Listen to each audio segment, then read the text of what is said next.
In this video we'll show you how to change gears on a motorcycle. Changing gears on a motorcycle is a 5-part process, but as you'll see, it all happens in less than a second. Motorcycle gearboxes are sequential. You need to shift through each gear, unlike a manual car where you can skip gears. So starting in first, you go into second, third, fourth, fifth, and then sixth. Backwards is into fifth, fourth, third, second, and then first. Neutral sits between first and second. To shift into neutral from first, it's just a half push up on the selector instead of a full push, and again a half push down from second to neutral. A full push to get out into gear.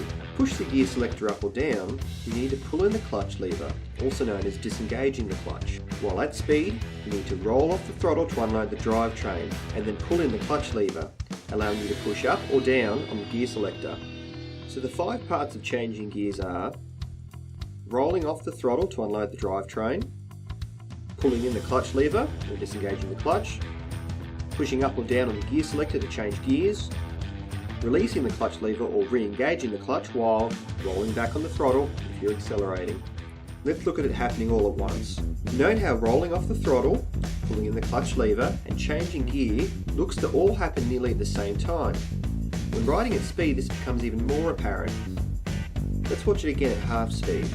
You roll off the throttle just before you pull the clutch in. Similarly, you roll back on the throttle just as the clutch is being released. Note the foot comes up to change gear only when you need to change the gear. It doesn't sit under the selector, as doing so puts undue strain on your gearbox and on your foot.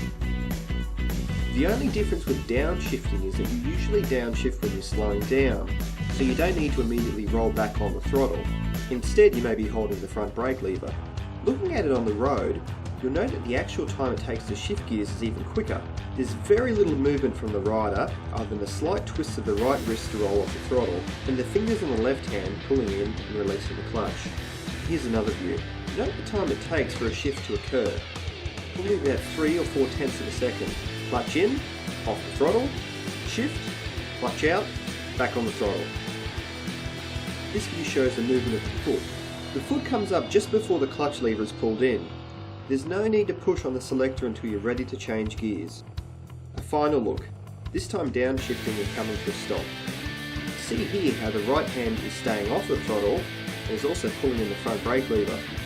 When you come to a stop, you should have the clutch in as you'll be in first gear. Never stop with the bike in neutral. You should always be in gear just in case of an emergency.